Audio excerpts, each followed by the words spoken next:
Well, the leaves are literally falling off the trees outside. I think winter is just snapping at our heels, but luckily for us, we've spent all week nice and warm here in the studio, where I have been doing a session with a wonderful bunch of Dutch guys who drove up here, and we have been really using the studio to its fullest potential. So as a result, I haven't had much time to do a regular video this week, but what I thought I would do would be go around the studio and show you how we've set this session up. It might be of use to somebody, and yeah, it's just really cool to see this place up and running properly and working and sounding great. All right, let's do it.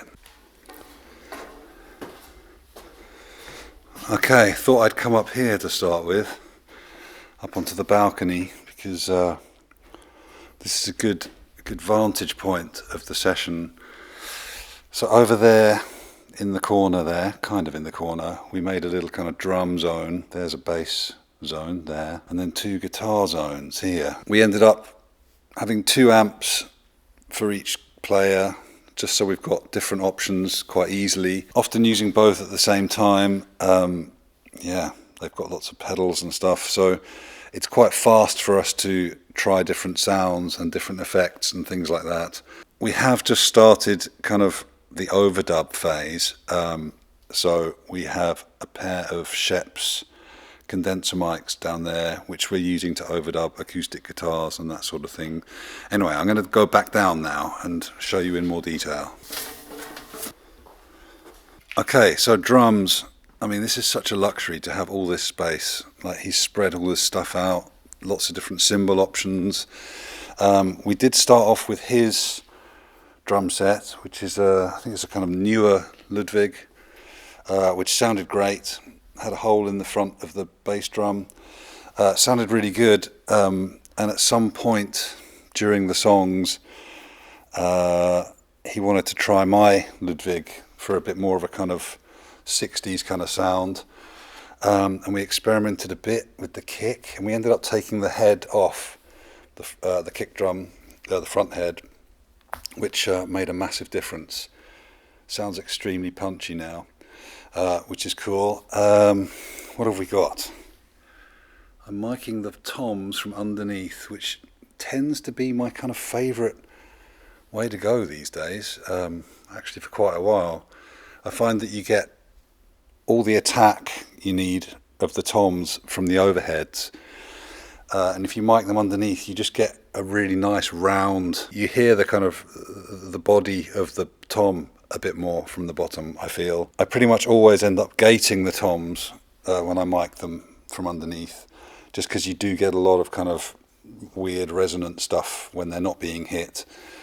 But I also like that because you can really kind of shape the tom with the gate. You know, you can get the tom to ring as long as you really want it to, like rhythmically for the song and that sort of thing.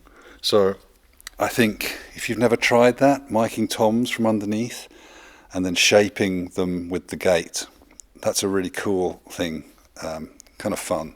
The overheads, I'm using these old Bayer 160s, no, 260s. These are the single ribbon ones. They don't make them anymore, which is a shame because they are fantastic for drum overheads. They're hypercardioid ribbons, so they're only listening to one side. But yeah, they're kind of slightly on the dark side a little bit because they're ribbons, but not as much as Coles or something like that. So I find them really, really kind of useful, transparent, yeah, just very good. What else have we got? Okay, kick. We've got an M88 on the beta side, and my old D12 on the front side. Snare. Okay, we've stolen the snare mic. We used that over there last night for an overdub. That was a 201. There's one underneath, and there was one on top. And here is the remains of a little kind of hi-hat muffler to block the hi-hat sounds, well, to block the hi-hat getting into the snare mic. It was just a little bit too much. That worked pretty well. Hi-hat, I've got my old, well, it's a 565, I believe, which I took the top off. 565, which I took the top off to basically turn it into a 545, which is kind of 60s SM57 kind of thing. Yeah, so that's the drum setup. Some muffling on the toms here, clipped on with some bulldog clips, I think they're called.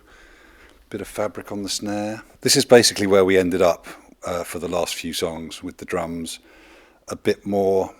I think we started off with the kind of louder songs and we ended up with the quieter songs. So yeah, we've ended up a little more kind of intimate sounding. All right, onto the bass.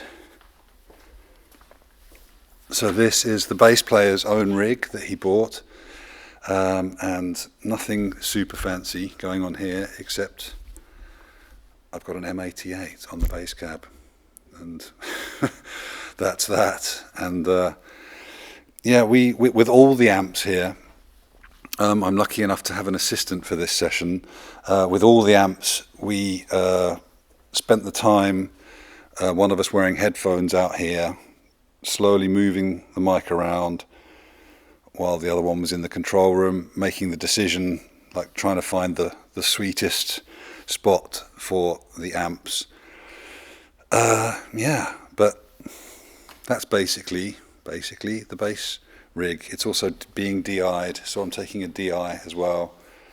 But yeah, these gobos are working really nice. Hopefully next week I will show you how we made these. They're really good. They're working really, really good. Okay, guitar number one. Currently we have that 201 on this amp, and we have this really nice old Neumann Geffel M71 capsule. It's like the same as the U47 capsule. We have that a little bit further away. So again, we were kind of dialing in just the kind of best spot to use both mics. We did have my Gibson amp mic'd up as well for all the tracking, but now we're kind of in overdub land.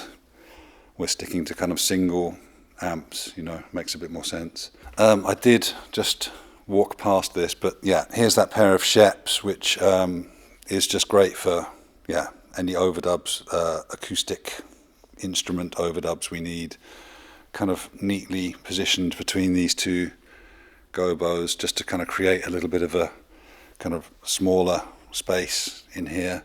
Although in a room like this, it really sounds so good to record an acoustic instrument like that with all that kind of space around it. It doesn't really sound like reverb, it just presents it in a very kind of clear way, you know.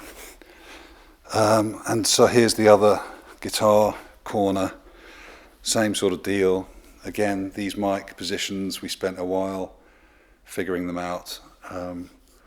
This is a great amp. This is a Trainer Guitar Mate Reverb. Yeah, I'm kind of in love with this amp. It's not mine. I wish it was. It sounds really good. Yeah, what else?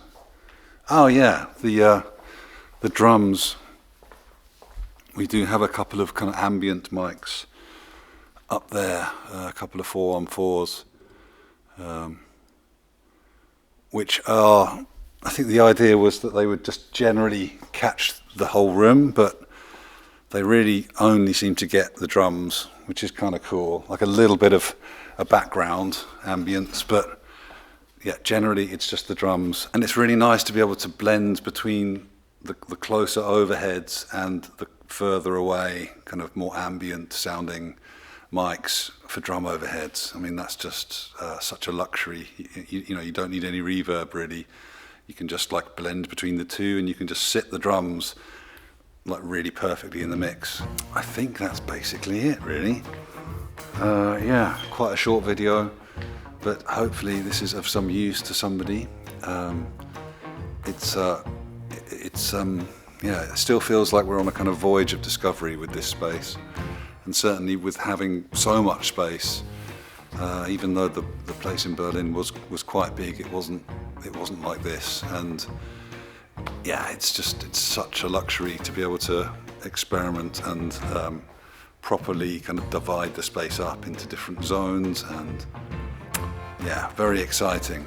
Okay, thanks for watching, and I'll see you next week, maybe for the Gobo video. We'll see if I can finally edit that together. All right, lots of love, look after each other, and goodbye.